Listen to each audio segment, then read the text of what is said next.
meteorologist Kelsey Woodard and Storm Track 8 Weather. Sponsored by your local Jewel Osco. Take a look at this video. Bright blue fireball appears, flashes across the sky. Wait for it. You can see it very clearly. This took place actually in Scotland. One guy was able to capture it all on there. camera. Okay, all right, there it There's is. the flash. Oh.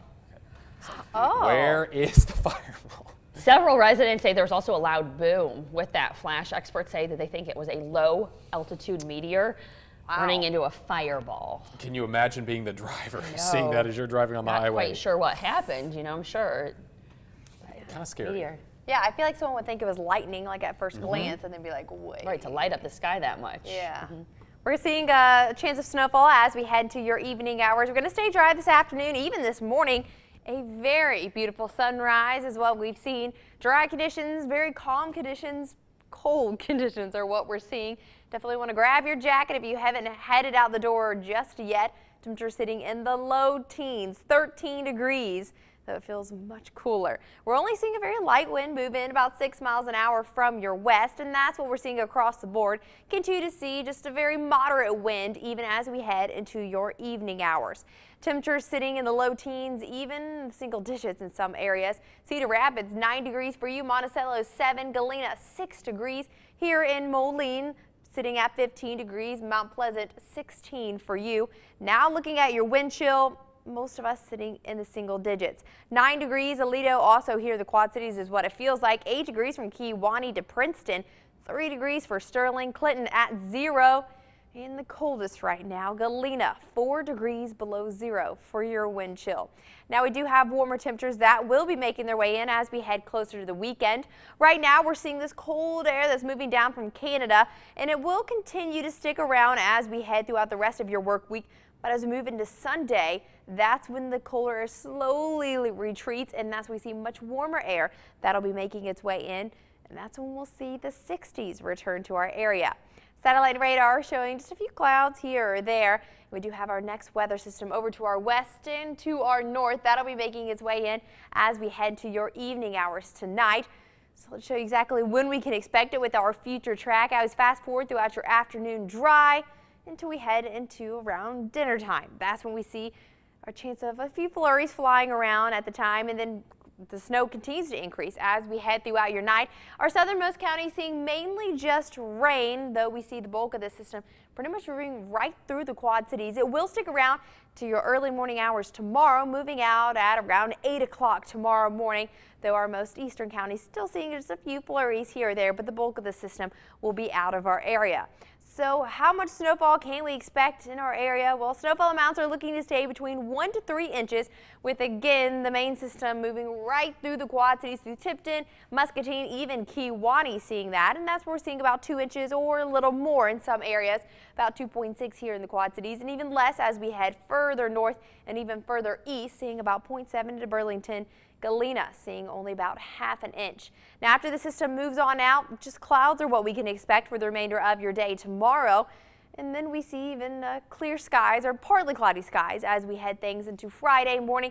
And then our next round of wet weather is on the way Friday night, though we're just going to see it in the form of rain, with that snowfall staying up to our north, to seeing a few showers as we head into Friday night. 38 degrees will be your high today. Definitely not bad. 30 degrees for your overnight low. Not as cold, and we see those snow showers continue to stick around even early tomorrow morning. That means slippery roads tomorrow morning. Keep that in mind. Already make plans to leave a little early. 37 degrees will be your high. Snow already melting Friday, Saturday, even Sunday. That's when we see those temperatures rise to the 50s, 54 degrees, 60s as we head into Monday, Tuesday. Throughout all of next week, we do see a few chances of rain in your forecast as we head into next week as well. And also a chance of seeing a thunderstorm, which we have not seen in quite some time, move in as we move into Tuesday. And that day will be approaching almost 70 degrees. So it's definitely going to feel like spring sooner than later. It'll be very nice. Yes. Yes. Thanks, Kelsey. Time right now is 6:46, and we have your voice, your vote coverage here on Good Morning Quad Cities, as it was a record turnout for Super Tuesday, and we are just one step closer to finding out who will hold the Democratic and Republican presidential nominees.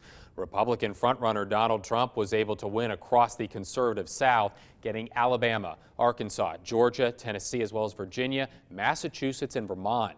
Senator Ted Cruz won his home state of Texas as well as Oklahoma and is projected to win Alaska. On the Democratic side now, Hillary Clinton is projected to win Georgia, Virginia, Alabama, Tennessee, Arkansas, Texas, and Massachusetts. Her opponent, Bernie Sanders, has won his home state of Vermont, Oklahoma, Minnesota, and Colorado. On the Democratic side, Hillary Clinton was able to get the most of the states, but she made it clear that America must unite. It's clear tonight that the stakes in this election have never been higher. Trying to divide America between us and them is wrong, and we're not going to let it work. Clinton says she is now focused on the upcoming Democratic primaries in Florida and Michigan. She did thank her rival Bernie Sanders, who was able to win 4 states last night. The two will meet once again to debate on Sunday in Flint, Michigan. After snagging most of the states yesterday, Republican Donald Trump spoke to a crowd, thanking them for coming out, as well as thanking his opponents. I think, honestly, we've done something that almost nobody thought could be done, and I'm very proud of it. I would love to see the Republican Party and everybody get together and unify. Trump also stated yesterday that now that he's one step closer to the nominee, his next plan is to go after Hillary Clinton.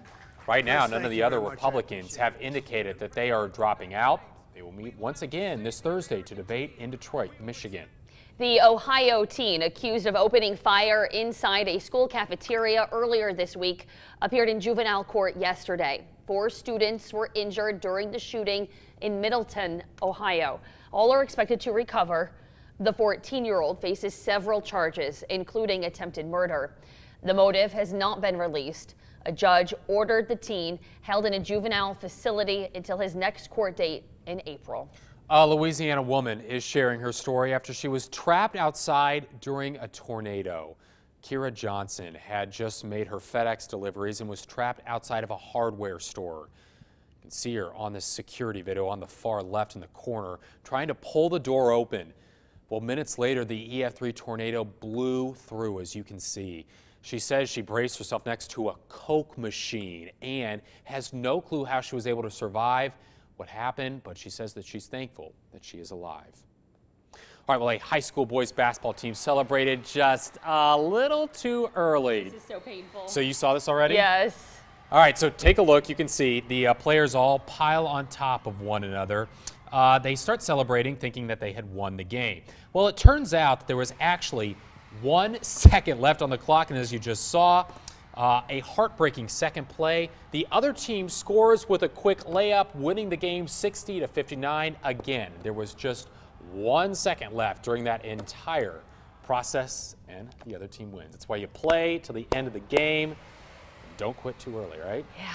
It's a good lesson. A lot of basketball teams playing from our area, some winning last night, and they'll continue on. Some other teams still yet to play their tournament. So, yeah. Of course, we have college basketball as well, March Madness in the air. Right. 6:50 right now.